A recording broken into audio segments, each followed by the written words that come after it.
Dice lo que muchos callan, con humor, agudeza y una sensibilidad que a veces nos desarma.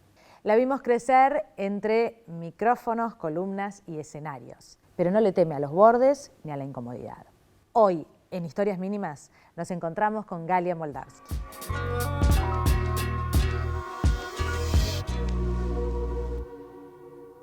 Estamos con Galia Moldavsky, a quien tengo el gusto de conocer personalmente en este momento. Gracias, bienvenida, gracias por venir a Historias Mínimas. Gracias por invitarme. Sos como una de las voces del streaming, leía cosas, buscaba cosas sobre vos, tratando de conocerte un poquito más. Yo pensaba, en otra época se hablaba de las chicas de moda.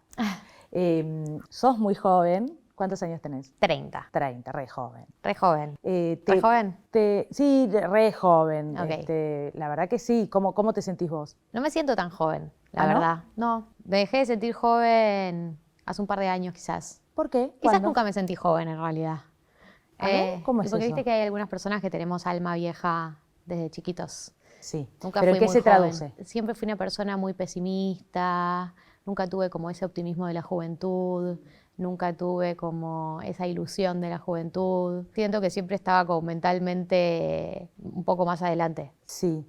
Entiendo lo del pesimismo, pienso un poco que esto de sentirse joven, yo con esta mirada, ¿no? Un poco más grande que vos, bastante más, tiene que ver con tener planes, ¿no? Con tener cosas que hacer, con tener proyectos, una mirada a futuro. Vos eso lo tenés. Sí, eso lo tengo. Me cuesta proyectarme como a largo plazo porque laburé en los medios desde el día cero que empecé a trabajar, o sea, de los 19 o 20 años, y es un rubro donde es muy difícil proyectarse, entonces es como que nunca tuve eso de decir como, bueno, acá me veo 10 años, era como siempre tuve la sensación de que en todos los lugares iba a durar un tiempo y por H y por B, y así fue. O sea, de hecho es como, bueno, es un poco como la evidencia te va marcando eso. Trabajaste como columnista, trabajaste delante del micrófono, detrás como productora. Sí. Ahora estás en un rol detrás. Sí. ¿Y cómo te sentís en ese rol? ¿O lo que querés es volver a estar delante de cámara? Decimos nosotros, perdón. No, sí, yo arranqué como productora y fui productora muchos años. Y ahora estoy como directora artística de Blender, que básicamente estoy a cargo de la programación, del armado de la programación y convocar gente, el seguimiento de los programas, etc. Y en ese sentido fue como, o sea, bueno, es como ser productora, pero a la escala más alta que se puede ser productora, digamos. Y a mí me encanta la producción, así que fue como, siento que es un sueño que cumplí. Tenía el sueño de en algún momento de mi vida poder armar una programación. Obvio que uno nunca la arma uno solo, ni tampoco es tan fácil entrar un montón de otros factores. Pero sí tenía ese sueño. Es como que uno trabaja tanto en medios y uno diría, bueno, si yo tuviera que hacer un programa, pondría tal. Y como, bueno, tener un poco esa posibilidad o la posibilidad de darle oportunidades a gente que vos crees que es talentosa o de abrirle la puerta a... Bueno, eso fue un sueño que cumplí más chica de lo que creía. Viste que hay cierta nostalgia de la adolescencia, de la juventud. ¿Vos ahora en tus 30 tenés esa nostalgia de algún momento anterior? No. ¿De la infancia tampoco? Sí, la infancia sí me genera nostalgia. La juventud no, o la adolescencia no. La infancia sí, me genera mucha nostalgia. Me conmueve mucho ver videos míos de chica o fotos o no sé.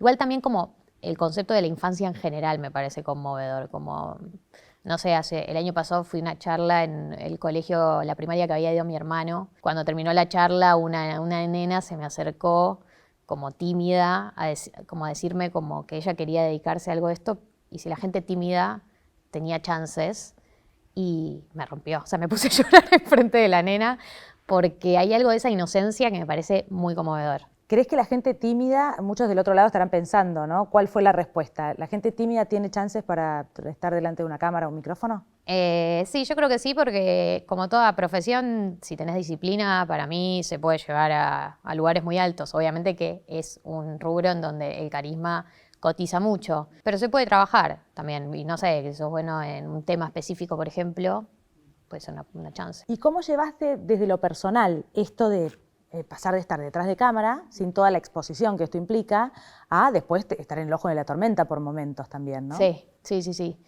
Y muy mal lo llevé. O sea, no, digo, toda mi carrera fue como muy gradual hasta el año pasado, o el año pasado, que fue cuando llegué al streaming, como que todo había sido como, bueno, fui productora, fui columnista, fui conductora, fui haciendo el caminito y era todo muy gradual, nunca tuve como un salto de exposición muy grande. Incluso ya estando al aire, ya siendo conductora, estaba en programas como más chicos, ¿viste?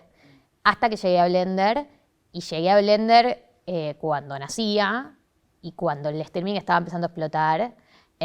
Entonces, como que también me tocó estar en un medio donde todo el mundo tiene los ojos puestos sobre eso, ¿viste? Como cualquier cosa que se diga en el streaming escala 10 veces más que cualquier cosa que se diga en cualquier otro medio. Es como porque, por algún motivo, quizás porque es como, bueno, lo que está sucediendo ahora o lo que fuera, como que llama mucho la atención. Y entonces yo, que no estaba acostumbrada a la exposición o a escaladas de exposición, me agarró con la guardia súper baja y me llevó mucho tiempo entender que tenía que cambiar la manera de decir algunas cosas. O sea, yo siempre fui como muy sincera y muy tipo transparente y qué sé yo, y cuando empieza a escalar lo que decís, me llevó un proceso que todavía no lo terminé, digamos, de entender que cualquier cosa que digas puede traer consecuencias. ¿Te referís a tu renuncia a Blender, esto de los virgos?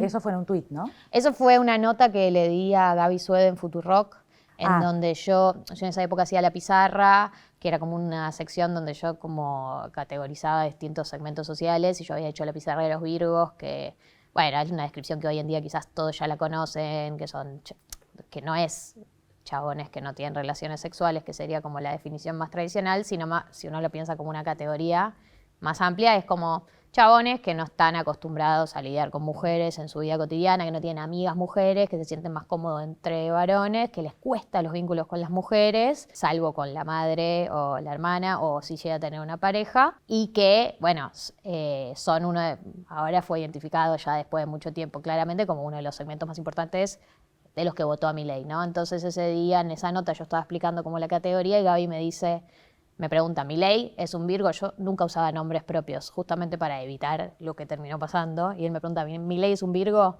Y yo respondo, sí, es el rey de los Virgos, una cosa así, digo, o el referente de los Virgos. Y ahí, ese es el punto de inflexión en mi carrera, te diría. O sea, esa viralización, de ahí en adelante nunca frenó, digamos. ¿Qué fue lo que pasó ahí? Ahí se viralizó y le llegó al presidente, digamos, el clip. Pasa que el presidente, bueno, está todo el día en Twitter, así que tampoco es tan complicado que le lleguen las cosas. Pero hubo una embestida muy fuerte contra vos. Sí. Eso fue concretamente. Sí, fue mi primer linchamiento libertario, ¿no? Hecho por libertarios. No lo viví con tanta angustia porque yo no me arrepentía de nada de lo que había dicho. Digo, como cuando te linchan es mucho más duro cuando el clip no te sentís representada y entonces decís como, bueno, me entra la bala porque yo tampoco estoy de acuerdo con lo que dije o no estoy de acuerdo con cómo lo dije. Yo en ese clip como que sostengo todo lo que dije, o sea, sostengo la descripción de la categoría, sostengo que Milei es un referente de ese sector. Obviamente que el término Virgo en Argentina tiene un tono como peyorativo, ¿viste? Como algo despectivo. Pero para mí a esta altura ya son como una categoría social, ¿entendés? Los yanquis le dicen incels y es una categoría, o sea, para nombrar a un grupo de personas. Ahora todos pensando en esto que me contás, todos nos solidarizamos con Julia Mengolini por la embestida desde la figura presidencial que hubo muy fuerte contra ella. Pero vos recién decías, aprendí que hay cosas que hay que decirlas de otra manera. Uh-huh. Y te lo pregunto desde mi lugar hasta este contenido, ¿no? De elegir siempre el no insulto, ¿viste? La no agresión, no hablar de las relaciones personales, de los políticos. Vos decías decir las cosas de otra manera. ¿Te parece que hay que rever esto de que a veces está relacionado con el humor? Uh-huh. ¿Viste? Y que por ahí puede parecer una canchereada, pero termina siendo una agresión sin que esto implique, lo digo una y mil veces para que quede claro, que los retweets del presidente y todo lo que sucedió en las redes fue una bestialidad. Pero en ese caso, ¿te parece que, y sobre todo relacionado con Julia, ¿no? que está bueno bajar el tono respecto de esos chistes o de esto de las relaciones incestuosas o con la hermana? Depende de quién seas, porque no es el mismo costo para cualquiera, digamos. Para mí, le buscaron la excusa de que le hicieron lo que le hicieron por una declaración de hace 2 años, pero si ella no lo hubiese dicho, igual le hubiesen hecho lo que le hicieron, porque es una hazaña personal y una búsqueda de destruir referentas con determinadas posiciones.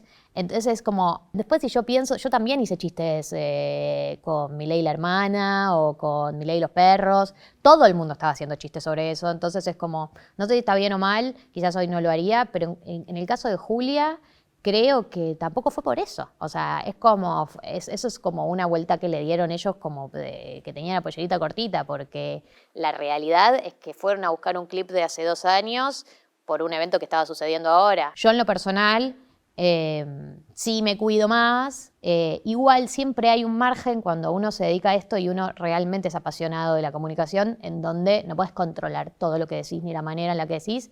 Y también como esto, como uno es apasionado, y es también uno de los motivos por los que la gente te consume. Entonces digo, si yo me vuelvo una caja de cristal predecible, que digo siempre lo que tengo que decir, tampoco funciono.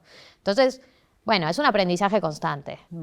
Me quedo pensando, ¿renunciaste en ese momento al programa? Sí. Bueno, intentás, o puede que hayas intentado medirte, es lo que ellos generalmente definen como, bueno, logramos domarla. Sí, disciplinarla. ¿Crees que lograron domarte?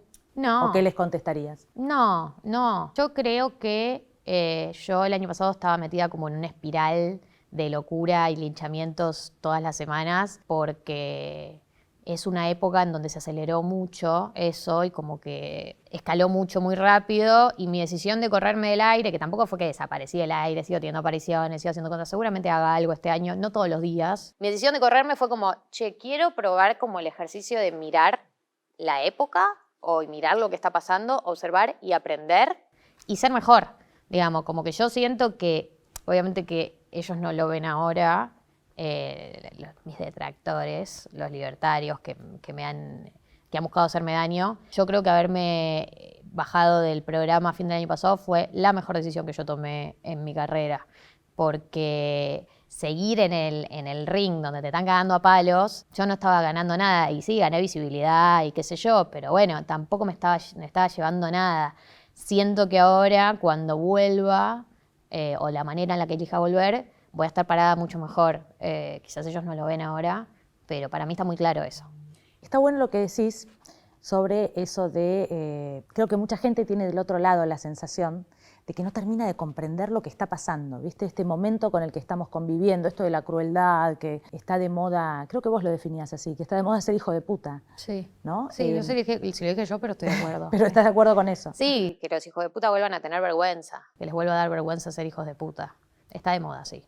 ¿Y cómo crees que se puede lograr eso? O sea, los que no estamos de acuerdo con eso, los que no queremos una Argentina llena de hijos de puta, ¿cómo trabajar para eso? ¿Qué es lo primero que se te ocurre? Sí. Algunos no tenemos ni idea de cómo se hace, ¿no? Yo creo que hay algo muy valioso en esta época, que es como resistir a sumarse como al tono de época. O sea, yo siento que hay mucha gente que hasta hace 2, 3 años no usaba una serie de términos o una serie de expresiones para hablar del resto, peyorativos, despectivos, etcétera.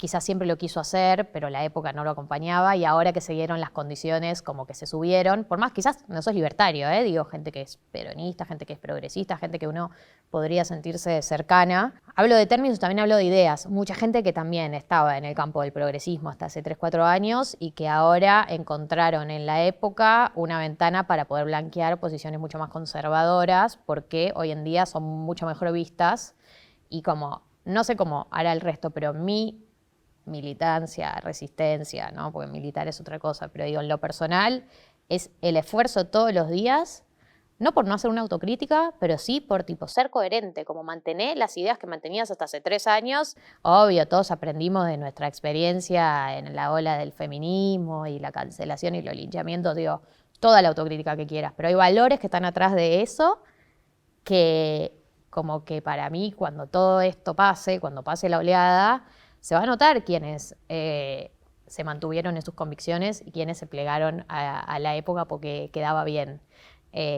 Eso me parece, como yo no veo fácil como la gente que cree como, bueno, va a ir a voltear al gobierno, o qué sé yo, digo, el gobierno está gobernando, le va bien en un montón de cosas, no creo que podamos frenarlo, pero digo, más allá de las elecciones, digo, como que para mí hay algo, una oleada social que vino con este gobierno, como una lectura de época y una ola de época y una interpretación de la época que va para largo. O sea, yo no creo que se vaya a terminar ahora, independientemente de si Milei reelige o no. Digo, para mí esto es algo que trasciende. Milei es como un síntoma de una época, y esa, para mí, va para largo. Entonces, la manera en la que yo veo es que para mí no se puede frenar lo que está pasando, pero sí uno puede observar e intentar entender y mantenerse firme en sus convicciones, que es muy difícil. Que es muy difícil porque te hacen sentir muy boluda todo el tiempo y te hacen sentir conservadora voz, porque son posiciones que hoy en día como que ya muchas tienen mucha crítica. Nada, es una tentación muy grande la de sumarse a las ideas de esta época o las lecturas de esta época. Que algunas están correctas, digo, el término casta caló porque era verdad lo que estaba diciendo. No digo que no haya nada para aprender, pero bueno, me refiero como a los valores de fondo que uno tiene, ¿no? Hay un engaño también detrás de eso. El término casta caló, pero Milei vino con una casta, o con los Obvio. que eran parte de la casta, ¿no? Obvio. También. No, pero digo, creo que caló eso a nivel político, que ya se usa el término. Yo lo uso, digamos, mucha gente lo usa porque viste, cuando aparece un término que describe tan claramente y funciona tan bien como categoría, como que no hay marcha atrás. Después decir, bueno, sí, Milei trajo gente que podría ser considerada casta. Sí, está bien. O sea, fue el discurso que lo llevó al gobierno. Digo, después ya está. Muchas cosas dijo antes de llegar al gobierno y después, bueno, veremos cuántas de esas sostiene. Vos no sos solo una piba de 30, sino que también sos socióloga, bueno, trabajás en los medios de comunicación. Sé que es difícil hablar por todos, ¿no? Pero seguramente tendrás una mirada más acertada de qué es lo que quieren los pibes de 30 de la política que viene, qué es lo que quieren que les ofrezcan, ¿no? ¿Qué están buscando en medio de esto que parece ser un quilombo y que llegó para quedarse? ¿Cuál es la salida? Y supongo que lo que busca cualquier persona de 30 años es poder proyectar su futuro con tranquilidad, ¿no?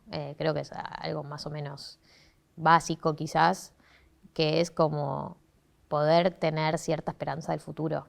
Es como bastante simple, pero a la vez yo siento que la gente de mi edad éramos demasiado conscientes, porque quizás hay gente más chica que no tiene tanta conciencia, pero fuimos demasiado conscientes del kirchnerismo de Cristina, es quizás el segundo gobierno de Cristina, el de Macri, el de Alberto, lo vimos todo muy a conciencia. Y es muy difícil tener esperanza después de haber vivido todo eso. Es como que realmente te quita todo tipo de esperanza en el futuro, te quita todo tipo de esperanza en la política, te quita. De hecho, a mí me pasa el día de hoy, por eso te digo que hay categorías de ahora que sí calan porque son verdad, que es como, a mí me pasa con el 90% de los políticos que hablan y si formaron parte de algún gobierno, yo no me interesa escuchar lo que tienen para decir, de alguno de los gobiernos recientes, digo, no me interesa lo que tienen para decir. ¿Aún si fueron parte del kirchnerismo? Sí, hablo del, no sé cuándo fue el año exactamente donde se marca el fin del crecimiento, si fue el 2014, bueno, no sé cuándo fue exactamente. Te diría principalmente del gobierno de Macri y de Alberto. Toda la gente que formó parte de esos gobiernos y hoy en día te quiere explicar algo, a mí me resulta como, no me interesa escuchar y también me parece fuera de lugar que quieran explicar algo. O sea, me parece fuera de lugar. Como no es el momento de que ustedes digan nada. Es otra gente la que tiene que hablar ahora. Gente que no formó parte de esos gobiernos, gente que no nos mintió en la cara, gente que no fue responsable del deterioro del país. Entonces es como que a mí también me genera como una cosa de repulsión con la gran mayoría de los políticos. Después hay otros políticos, bueno, yo ya lo dije públicamente muchas veces, a mí Juan Grabois me gusta mucho, que me parece que son voces que sí entienden la época, que sí me interesa escuchar y que, por más que pudieran haber apoyado gobiernos, qué sé yo, es un tipo coherente, o sea, es un tipo que no importa el gobierno, siempre mantuvo sus ideas. Bueno, por eso a mí me convoca. Decías, después del kirchnerismo es muy difícil volver a creer, ¿no? En política no queremos ni escuchar. Qué fuerte lo de la figura de Cristina, ¿no? Sí. Entonces, Sí. ¿qué ves ahí en Cristina hoy, ahora ya condenada? No, es increíble. Es increíble lo que genera ella. La verdad es que no hay nadie como ella. ¿Por qué? Primero de todo porque es una persona muy inteligente y la verdad es que siempre dice cosas con contenido. O sea, nunca sentís que te está pelotudeando, nunca sentís que te está engañando. Siento que es una mina que siempre es interesante escucharla hablar, es sólida cuando habla. Obviamente tiene en sus espaldas, mucha gente tiene recuerdos buenos de cuando ella fue gobierno o cuando Néstor fue gobierno, o sea, tiene buenos recuerdos de esa época, entonces también ahí hay algo de como la última vez que tuviste un recuerdo feliz de un gobierno, ¿no? Después, obviamente, pasó lo que pasó con el gobierno de Alberto, que ella también fue responsable, ¿no? De haberlo puesto a Alberto como candidato, de todo lo que pasó también durante su gobierno. Y yo creo que ella, después del gobierno de Alberto, sí estaba pagando el costo de haber formado parte de ese gobierno, como, bueno, era candidata a la tercera sección electoral, no es que era una situación de recontra jerarquía, más allá de que obviamente es la líder del movimiento. Yo creo que ella sí estaba pagando algo de ese costo, de recibir críticas y lo que sea, y su condena es como que corrió ese eje de la discusión y la volvió a poner como una figura mística, casi te diría. Entonces, nada, me parece que en ese sentido es única en su especie. No hay ningún político como ella en la Argentina. ¿Estás en pareja? Saltamos de Cristina Sí. a otro ángulo, pero ¿estás en pareja? Sí. Sí. ¿Hace cuánto? Hace 1 año y medio. Ah, bueno, podría ser una pareja estable, podemos Es decir una pareja estable, sí, convivo, todo. Ah, bien. ¿Y cómo es eso? Bien, hermoso. Yo soy noviera en general. Bueno, yo te decía esto de que a mí me cuesta mucho proyectarme, Sí. y con mis parejas siempre me pasó lo mismo, como que nunca me proyectaba muy a largo plazo, como quizás estaba súper enamorada, pero era como, ya sé que me voy a separar en algún momento, como siempre tenía como esa idea así claro. negativo, o como no me proyectaba mucho más de unas vacaciones, ¿entendés? Y con Joaquín, que es mi novio actual, fue la primera vez que después de enamorarme dije, no sé cuándo va a terminar esta relación. Como, Proyectemos. Sí, o sea, no veo el final de esta Sí. relación. Como que fue una sensación nueva para mí esa, por eso convivo y todo escaló muy rápido, porque bueno, a los dos creo que nos pasa lo mismo en ese sentido y bueno, cuando uno está así enamorado, quiere subirse a eso y disfrutarlo lo más que pueda. ¿Proyectás maternidad a los 30 o ni se piensa en eso? No, obvio que se piensa, porque yo ya tengo amigas que son madres y tengo amigas que están embarazadas, así que es inevitable. La verdad que nunca al día de hoy he tenido como el deseo ese que tienen a veces las chicas de que son chicas o que saben, independientemente de si tengan pareja o no, que van a querer ser madres. Yo no tuve eso nunca. Siento que sí sucede que cuando la gente a tu alrededor empieza a tener hijos, como que un poco te empezás como a acostumbrar como a que es algo, que es una posibilidad. Es lo que viene. Claro, capaz. como que quizás era como hasta hace 2 años, era tipo una amiga embarazada, era como, bueno, te acompaño a abortar. Y ahora es como que te empezás a acostumbrar y empezás a entender que es una posibilidad, que hasta hace poco era como algo re lejano para mí. Y ahora empecé a entender que es una posibilidad. No tuve las ganas, nunca, siempre sentí como que no sabía en qué momento de mi carrera iba a querer frenar para hacer una cosa así. Pero yo soy bastante tradicional en términos, para mí, tipo de pareja y todo eso. Así que no me sorprendería si termino siendo madre, pero bueno, hoy no lo veo en el horizonte cercano. Yo veía en estos días una parte de de la novela streaming que hicieron, la primera novela streaming, vos corregime si en algo Sí, la primera novela hecha por un canal de streaming. Con Lamote y con Heredia, con 2 galanes. 2 galanes como los que ya no hay. Sí, y como los que ya no... Bueno, yo tengo memoria de otros galanes, los de antes. Como los de antes. Como obvio. los de antes, y ustedes recordaban parte de lo que eran esos galanes de antes de novela. Digo, Laporte, para resumirle al que está escuchando y al que nos está viendo, Laporte, Arnaldo André, que pegaba cachetadas, ¿no? En las novelas. Sí, nosotros en el programa, porque antes de hacer la novela, arrancó como un programa que se llamaba Galanes en temporada baja, donde la temática era esto, galanes de antes. Y vino Arnaldo y practiqué la cachetada con él, porque es como que a mí me encantan las novelas y reconsumí novelas, y siento que hoy en día ya no existe más esa figura del galán. Como que hay distintos tipos de masculinidades, como mainstream, ponele, pero no esa. O sea, como que esa en particular del galán, como con la rosa y te habla de usted y qué sé yo, ya no. Yo me río porque le contaba a los chicos en la previa, yo crecí viendo las novelas de Arnaldo André. Claro. Y era tremendamente heavy, y al día de hoy sigue siendo una figura Arnaldo André, ¿no? Totalmente, es un señor. Las escaleras, un señor. Pero claro, con una violencia tremenda. Tremendo, sí. Y no sé si compartís esto porque, bueno, vuelvo a esto de que vos sos más joven, pero nos detonaron la cabeza con todo eso a una generación, a la nuestra, ¿no? Porque el modelo era espantoso. Sí. Había mucha violencia y mucho como, a mí algo que yo veo ahora y me flashea, hace poco vi Rocky, todas las Rocky, y como esta cosa de la mina que te dice que no, en realidad quiere, pero no está pudiendo decírtelo. Sí. Como que tiene, no sé, o mandatos sociales, o le da vergüenza, o no sé qué, y en realidad como ese mito de que él sí hay que como sacárselo a la mina, de que si le incita, o si te trata mal es que en realidad está enamorada. Y es, como toda esa lectura para mí fue bastante chota. Yo lo veía igual, y no te digo solo con Hernando André, en Rebelde Way, que Cris es Morena y todo la lo- novela claro. una de las novelas que vi yo, Claro. el vínculo de Felipe Colombo y Camila Bordonaba tenía mucho forcejeo, y era como forcejeo y terminaba en un beso, Sí. ¿entendés? Como que sí, yo Claro. también. Te negabas, pero en el fondo querías el beso. Claro, es como que es medio hot, como forcejeo Claro, y termina sí. en qué sé yo, bueno. Horrible.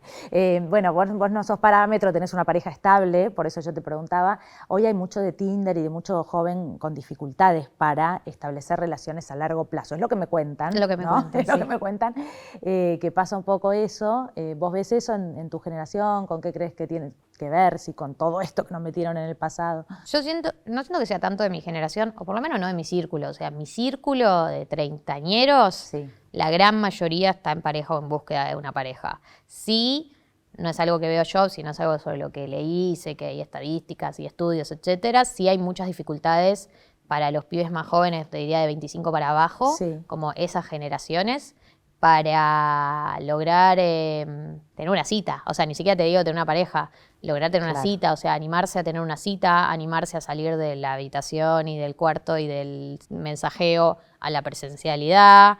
Como la pandemia también disminuyó mucho, como los pibes toman menos alcohol, y uno diría es una buena noticia, por supuesto, pero el motivo por el que toman menos alcohol es porque salen menos, y porque hay menos fiestas y porque hay menos encuentros sociales. Entonces, creo que los afectó mucho más a ellos en ese sentido la pandemia, la aceleración con las redes, y esto de que muchas cosas que uno antes no tenía opción y tenía que vivirlas presencialmente, hoy podés no vivirlas presencialmente, digamos. Podés chatear con alguien Pero el hot. sexo no. El sexo no, pero hay mucha gente que para el sexo es terrorífico, o sea, es como chabones quizás o chicas que en un sexteo son recancheros y qué sé yo, y la tengo Sí. grande, y lo que te voy a hacer cuando te vea, qué sé yo, y después dicen, no, bueno, yo hasta acá llegué, o sea, después cuando te veo no puedo hacer todas esas cosas, o mirá si no se me para, o mirá si Claro. no sé qué, como esas cosas que Mucho, quizás, mandame la foto, listo, y después ni nos hay encontramos. mucho, como hoy está la posibilidad de quizás satisfacer una parte de eso, quizás no es el deseo sexual en Sí. sí mismo de coger, sino quizás sentirse deseado, porque mucha gente sale en citas para sentirse deseado, y quizás eso sí lo puedes satisfacer de tu casa. Y bueno, cómo eso afecta para mí a cómo las generaciones un poco más chicas que yo Sí. se vinculan. Me acuerdo de un episodio con Los Galanes, Sí. donde vos decías, no sé si soy fan, pero del sexo desinteresado. El Sí. que surge así como para contarlo El vos, inesperado. para el que no te escuchó, el inesperado. Sí, a mí me... porque ese programa iba de 11 de la noche a 1 de la mañana. Sí. Y bueno, el tono era el tono de un programa que iba de 11 de la Ellos noche a dos 1 de la colaboraban mañana. mucho Ellos también, colaboraban mucho. sí. Y a las oyentas les encantaba escuchar anécdotas de la vida sexual de la Moti de Heredia. Y bueno, yo me subía. Y sí, yo lo que dije esa vez es que a mí me parece hot el sexo que es como inesperado, como, no sé, estás viendo una película y, qué sé yo, te estabas abrazando y de repente ese abrazo subió acá, como una cosa así. No me gusta como la evidencia total, no me gusta el como vamos a tener ahora. relaciones sexuales, como Claro. me gusta como sorprenderme, como, uy, bueno, esto está escalando. Eso me parece hot. Sí. Bueno, hablábamos de una generación, no lo hablábamos, me acuerdo yo porque te escuché decir un montón de cosas. Dije ahora por muchas ahí. cosas Has dicho muchas cosas, bueno, siendo tan joven. Esto de ser una generación puente entre una cosa y otra, ¿cómo serían esos dos extremos del puente? ¿Los podés describir? Creo que nosotros somos el puente, obviamente, entre nuestros padres y los pibes que te decía ahora, los pibes, los veinteañeros, más veinticortos, que creo que lo que pasó es que fuimos la transición de un modelo de sociabilidad a otro, porque la incorporación de las redes sociales a la vida de los jóvenes y de los niños cambió para siempre la manera de vincularnos, y nosotros fuimos como ese puente entre los dos. O sea, nuestros viejos no se criaron con redes sociales, nosotros incorporamos las redes sociales con tu personalidad ya un poco más forjada, sí. Entonces las conoces y las ves, pero no te formaste con las redes sociales, y la generación de ahora, los pibes de 20 ahora, que desde que nacieron tienen las redes sociales incorporadas. Y eso para mí, no es para mí, bueno, hay mucha gente que ha hablado del tema o que lo estudia, cambió para siempre. No sabemos hacia dónde se dirigen esas nuevas generaciones, en el sentido de en qué va a terminar todos los efectos que tiene sobre la sociabilidad, sobre los vínculos, sobre los discursos. Y bueno, creo que nosotros ahí como que estamos en un lugar donde entendemos lo que están pasando los más jóvenes, pero no lo vivimos exactamente de la misma manera. Hablamos de tu infancia, pero no hablamos de tu familia. Y tu familia debe tener un rol importantísimo, ¿no? En vos, en lo que sos. Bueno, tu papá, el humor, tu hermano, bueno, tu familia en general, no sé. Mi madre, tu madre, todos. No quiero dejar a nadie afuera. Está bien, sí. Mi madre se pone contenta cuando la nombro. Ah, sí, ¿cómo? Bueno, nombrémosla. Eliana Groisman, abogada. Abogada. Mamá abogada, papá que hace humor, un hermano que también trabaja en los medios. Bueno, ahí confluyen muchas cosas diferentes. ¿Cómo es esa familia? Bueno, mis padres están separados hace ya más de 10 años. Mi padre es comediante ahora, pero yo me crié en una familia con una madre abogada y un papá comerciante, porque era lo que hacía mi padre antes de dedicarse al stand-up, que arrancó de grande. Mi formación fue un padre muy gracioso y carismático, un abuelo muy gracioso y carismático, muy bueno contando anécdotas, muy centro de la fiesta siempre, incluso antes de dedicarse. Él sí, el stand-up arranca a los 50 años, pero incluso antes ya era el centro de la fiesta, ya hacía los homenajes en los bat mitzvah, o ya hacía como medio un monólogo, en mi bat mitzvah, en el bat mitzvah de mi hermano él abría con un monólogo, como bueno, esa faceta de su personalidad sí ya estaba, entonces yo muchas veces veo videos de mi hermano y míos de chiquitos y claro, o sea, entendés muchas cosas, como que nos ves y es como que los dos era taca, hablando. Mi hermano a los 7 años ya te hablaba como si fuera un señor, entonces eso creo que nació un poco del carisma de mi padre y después creo que mi madre es abogada y tiene de abogada esto de la lucha, ¿no? Como la lucha por lo que cree justo. Que mi padre también viene de una tradición así, pero más militante, y mi madre más como por el mecanismo legal. Y creo que, bueno, esta cosa tan de las convicciones surge también de esa mezcla. ¿Hay algún momento de la infancia que digas, que se te venga ahora a la mente y que digas, ese momento me marcó, me definió, es el primer recuerdo que tengo? Sí, es donde yo creo que nació una parte de mi personalidad. Yo siempre digo que yo tengo como una maldad muy de nacimiento. Yo he sido una niña malvada, he hecho bullying en la primaria. ¿Ah, como sí? Que sí. Tengo una maldad medio de origen ahí. Y he hecho bullying y me han hecho bullying. Como que quizás yo en la semana yo hacía bullying y el fin de semana me hacían bullying a mí, como depende del grupo en el que estaba, pero sí he hecho bullying. Y muy a conciencia también me acuerdo. Como era algo mega consciente de supervivencia, porque yo me sumaba como el grupo de los varones del curso como para sobrevivir, pero sí me lo acuerdo como muy consciente de lo que hacía. Y una vez hubo una actividad, nosotros con mi prima Julieta íbamos como a un club los fines de semana y había una actividad por no sé, era el Día del Amigo o qué, que era una actividad en un edificio en donde como en cada piso había como distintos juegos, no sé, estaba dividido así como una actividad que eran varios pisos. Y yo voy con 2 amigas y a mi prima Julieta la lleva a su madre en plan que esté conmigo, ¿no? Y yo no quería que esté conmigo porque yo estaba con mis 2 amigas y no quería tener a mi prima conmigo. Entonces durante toda esa tarde ella me persigue como yendo a buscarme al piso donde yo estaba y yo cada vez que veo que está llegando me escapo. Entonces ella termina pasando toda la tarde sola, persiguiéndome y termina llorando. O sea, termina obviamente una niña angustiada que pasó una tarde sola, que le iba a pasar con su prima. Y mi papá me fue a buscar ese día a la actividad y tengo un recuerdo como de la primera vez que sentí que me hablaba como una adulta. Yo debía tener 8 años, una cosa así, que sentí que me habló como una adulta, que mi papá me sentó y me dijo, tenés que decidir qué tipo de persona vas a ser.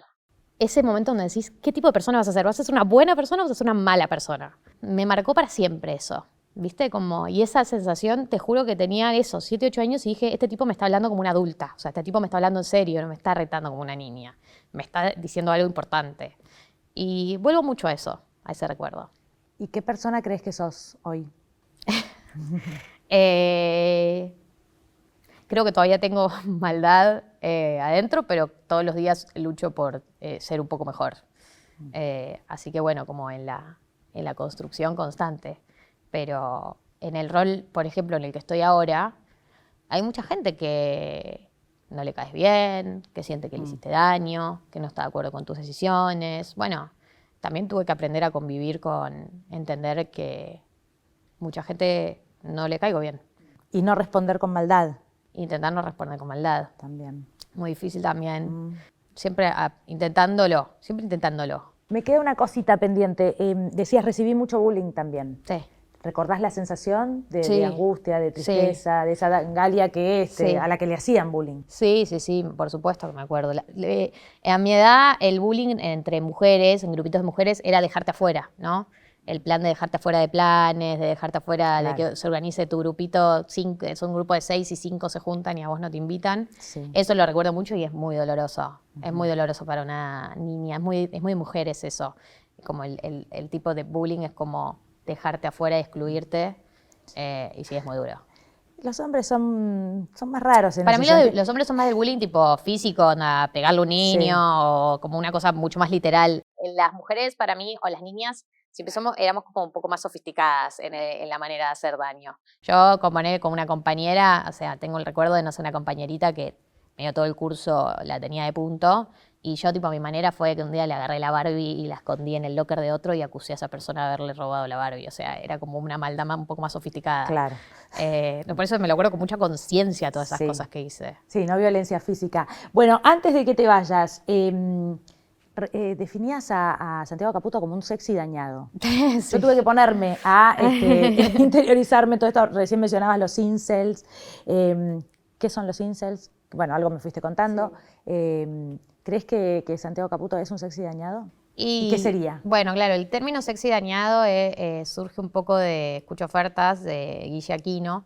Él es como el primer referente, el creador del término y el que lo encarna mejor que nadie, por lo menos cuando yo lo aprendí, que es un tipo de chabón, principalmente, que es sexy dañado porque un poco lo que te atrae es que está roto y vos querés ayudarlo, ¿no? Y entonces vos como una tiene como una tentación a yo lo voy a salvar, como él no es malo, está roto y hay que ayudarlo, y como esa tentación y lo atractivo que tienen estas personas que están como rotas, es como y una no entiende tipo por qué las minas salen con alguien así, y es como que el capital es exactamente eso, lo inaccesible quizás de esa persona. Y bueno, y para mí Santiago Caputo tiene eso como también de tipo, o sea, a mí me parece lindo, objetivamente me parece un tipo lindo, pero también tiene como todo ese look medio trash, con el pucho y qué sé yo. Yo creo que él se considera más como un Peaky Blinder. Que me vuelvo loca. ¿Medio trash sería? Sí, como medio como... ¿misterioso? Sí, misterioso, como un halo de misterio, de que esto no habla públicamente, siempre que se lo ve está fumándose un pucho. Eso, yo creo que él se autopercibe un Peaky Blinder, como tiene como esa referencia, me parece, para lo que hace. Pero como, bueno, todo ese halo de misterio y de que es un tipo oscuro, ¿viste? Tuitea cosas re dark sobre, no sé, los rusos, los zares rusos, tiene tatuado no sé qué cosa rusa. Entonces tiene como un halo medio de oscuridad y vos decís como, bueno, hay algo ahí que me atrae, quiero saber, quiero ayudarlo. Sí. No que sea monotributista. No. No, justamente. No. Eso Galia, bueno, tengo muchos más términos, pero nos quedamos horas acá con vos explicándome, así que bueno, voy a tratar te voy a seguir por donde estés. Gracias por haber venido, gracias por invitarme. Fue un gusto conocerte. Gracias. Yo también, gracias.